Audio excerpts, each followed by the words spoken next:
La République de Platon, livre 6e, suite. Tu n'as pas besoin, je crois, de voir cette comparaison expliquée pour y reconnaître l'image du traitement qu'éprouvent les vrais philosophes dans les cités. J'espère que tu comprends ma pensée. Sans doute. Présente donc d'abord cette comparaison à celui qui s'étonne de voir que les philosophes ne sont pas honorés dans les cités, et tâche de lui persuader que ce serait une merveille bien plus grande qu'ils le fussent. Je le ferai. Ajoute que tu ne te trompais pas en déclarant que les plus sages d'entre les philosophes sont inutiles au plus grand nombre, mais fais observer que cette inutilité, ceux qui n'emploient pas les sages, sont la cause et non les sages eux-mêmes. Il n'est pas naturel en effet que le pilote prie les matelots de se laisser gouverner par lui, ni que les sages aillent attendre aux portes des riches. L'auteur de cette plaisanterie a dit faux. La vérité est que, riche ou pauvre, le malade doit aller frapper à la porte du médecin et que quiconque a besoin d'un chef doit aller frapper à celle de l'homme qui est capable de commander. Ce n'est pas au chef, si vraiment il peut être utile, à prier les gouvernés de se soumettre à son autorité. Ainsi, en comparant les politiques qui gouvernent aujourd'hui aux matelots dont nous parlions tout à l'heure, et ceux qui sont traités par eux d'inutiles et de bavards perdus dans les nuages aux véritables pilotes, tu ne les tromperas pas. Très bien. Ici de là, qu'en pareil cas, il est difficile que la meilleure profession soit estimée par ceux qui poursuivent des fins contraires aux siennes. Mais la plus grave et la plus sérieuse accusation qui frappe la philosophie lui vient à l'occasion de ceux qui prétendent la cultiver et qui, selon toi, font dire aux détracteurs de cette étude que la plupart de ceux qui s'y appliquent sont tout à fait pervers et que les plus sages sont inutiles. Opinion qu'avec toi j'ai reconnue vraie, n'est-ce pas? Oui. Mais ne venons-nous pas de trouver la raison de l'inutilité des meilleurs d'entre les philosophes? Si fait. De la perversité du plus grand nombre, veux-tu qu'après cela nous cherchions la cause nécessaire et que nous tâchions de montrer, si nous le pouvons, que cette cause n'est point la philosophie? Certainement. Eh bien, écoutons et rappelons à notre mémoire la description faite par nous tantôt du caractère qu'il faut avoir reçu de la nature pour devenir un homme noble et bon. D'abord, ce caractère était guidé, si tu t'en souviens, par la vérité qu'il devait suivre en tout et partout, sous peine, usant d'imposture, de ne participer d'aucune manière à la vraie philosophie. Oui, c'est ce que nous avons dit. Or, sur ce point, l'opinion qui règne aujourd'hui n'est-elle pas tout à fait contraire? Si, dit-il. Mais n'aurons-nous pas raison de répondre pour notre défense que le véritable ami de la science aspire naturellement à l'être, ne s'arrête pas à la multitude des choses particulières auxquelles l'opinion prête l'existence, mais procède sans défaillance et ne se relâche point de son ardeur qu'il n'ait pénétré l'essence de chaque chose avec l'élément de son âme à qui il appartient de la pénétrer.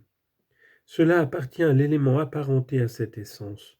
Puis, s'étant attaché et uni par une sorte d'hymen à la véritable réalité, et ayant engendré l'intelligence et la vérité, atteint à la connaissance et à la vraie vie, et y trouve sa nourriture et le repos des douleurs de l'enfantement. Ce serait répondre aussi raisonnablement que possible, dit-il. Mais quoi? Un tel homme sera-t-il porté à aimer le mensonge, ou tout au contraire à le haïr? À le haïr, répondit-il. Et certes, lorsque la vérité sert de guide, nous ne dirons pas, je pense, que le cœur des vices marche à sa suite. Comment en effet le pourrait-on dire? C'est au contraire celui des mœurs pures et justes que la tempérance accompagne. Tu as raison. Est-il donc besoin maintenant d'énumérer de nouveau, en insistant sur leur nécessité, les autres vertus qui composent le naturel philosophe? Tu t'en souviens, nous avons vu successivement défiler le courage, la grandeur d'âme, la facilité à apprendre et la mémoire.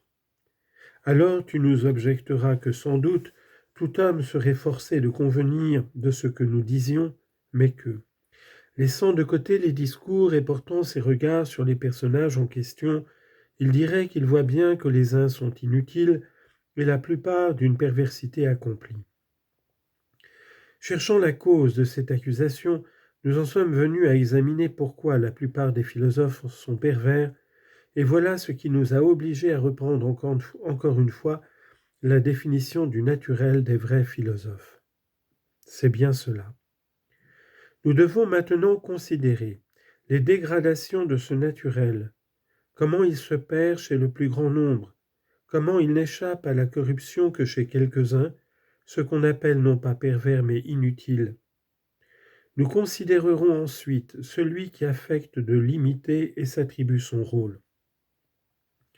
Quels sont les naturels qui, usurpant une profession dont ils sont indignes et qui les dépasse, donnent dans 1000 écarts et attachent à la philosophie cette fâcheuse réputation que tu signales. Mais, demanda-t-il, quelles sont les dégradations dont tu parles ? J'essaierai, répondis-je, si j'en suis capable, de te les décrire. Tout le monde conviendra avec nous, j'espère, que ces naturels, réunissant toutes les qualités que nous avons exigées du philosophe accompli, apparaissent rarement et en petit nombre. Ne le penses-tu pas ? Si fait. Pour ces rares natures, considère à présent combien sont nombreuses et puissantes les causes de destruction. Quelles sont-elles ? Ce qui est le plus étrange à entendre, c'est que chacune des qualités que nous avons louées perd l'âme qui la possède et l'arrache à la philosophie. Je veux dire, le courage, la tempérance et les autres vertus que nous avons énumérées.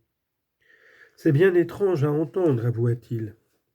Outre cela, repris-je, tout ce à quoi on donne le nom de bien pervertit l'âme et la détourne de la philosophie. Beauté, richesse, puissantes alliances dans la cité et tous autres avantages de cette espèce. Tu as sans doute une idée générale des choses dont je parle. Oui, mais j'aurai plaisir à te voir préciser davantage. Saisis donc bien ce principe général. Il te paraîtra très clair, et ce que je viens de dire à ce sujet n'aura rien d'étrange pour toi. Comment, demanda-t-il, veux-tu que je fasse ? Tout germe, répondis-je, ou tout rejeton, qu'il s'agisse de plantes ou d'aliments, qui ne trouve pas la nourriture, le climat et le lieu qui lui conviennent, demande, nous le savons, d'autant plus de soin qu'il est plus vigoureux, car le mal est plus contraire à ce qui est bon qu'à ce qui ne l'est pas. Sans doute. Il est donc conforme à la raison qu'une nature excellente soumise à un régime contraire devienne pire qu'une nature médiocre. Oui. Ne dirons-nous pas aussi à Dimandre que les âmes les plus heureusement douées, lorsqu'elles reçoivent une mauvaise éducation, deviennent mauvaises au dernier point ? Ou bien penses-tu que les grands crimes et la perversité sans mélange viennent d'un médiocre et non pas d'une vigoureuse nature, et qu'une âme faible fasse jamais de grandes choses, soit en bien, soit en mal ? Non, je pense comme toi. Si donc ce naturel que nous avons attribué au philosophe reçoit l'enseignement qui lui convient, c'est une nécessité qu'en se développant, il parvienne à toutes les vertus. Mais s'il a été semé, agrandi et a puisé sa nourriture dans un sol ne lui convenant pas, c'est une nécessité qu'il produise tous les vices, à moins qu'un Dieu ne lui porte secours. Crois-tu aussi, comme la multitude, qu'il y ait quelques jeunes gens corrompus par les philosophes et quelques sophistes, simples particuliers, qui les corrompent, au point que le fait soit digne de mention ? Ne penses-tu pas plutôt que ceux qui le prétendent sont eux-mêmes les plus grands des sophistes, et qu'ils savent parfaitement instruire et façonner à leur guise, jeunes et vieux, hommes et femmes ? Quand donc ? Demanda-t-il. Lorsqu'assis en rangs pressés dans les assemblées, les tribunaux, les théâtres, les camps, et partout où il y a foule, ils blâment telle parole ou telles actions et approuvent telles autres, dans les deux cas à grand tumulte et de façon exagérée, criant et applaudissant, tandis que les rochers et les lieux d'alentour font écho et redoublent le fracas du blâme et de l'éloge. Au milieu de pareilles scènes, le jeune homme ne sentira-t-il pas, comme on dit, le cœur lui manquer ? Quelle éducation particulière tiendra la contre, ne sera pas submergée par tant de blâme et d'éloges et emportée au gré de leur courant ? Le jeune homme ne se prononcera-t-il pas comme la multitude au sujet du beau et du laid ? Ne s'attachera-t-il pas aux mêmes choses qu'elle ? ne lui deviendra-t-il pas semblable? Il y a, Socrate, grande nécessité. Et cependant, nous n'avons pas encore parlé de la plus grande épreuve qu'il doit subir. Laquelle? Celle que ces éducateurs et ces sophistes-là infligent en fait quand ils ne peuvent persuader par le discours. Ne sais-tu pas qu'ils punissent celui qui ne se laisse point convaincre en le notant d'infamie, en le condamnant à l'amende ou à la peine de mort? Je le sais fort bien. Or, quel autre sophiste, quel enseignement particulier opposé à celui-là pourrait prévaloir? Il n'en est point, ce me semble. Non, sans doute, repris-je, et même tenter pareille chose serait grande folie. Il n'y a jamais eu, il n'y aura jamais de caractère formé à la vertu contre les leçons que donne la multitude. J'entends le caractère humain, mon cher camarade, car comme dit le proverbe, nous devons faire exception pour le divin. Sache bien, en effet, que si en de semblables gouvernements, il en est un qui soit sauvé et devienne ce qu'il doit être, tu peux dire sans crainte d'erreur que c'est à une protection divine qu'il le doit.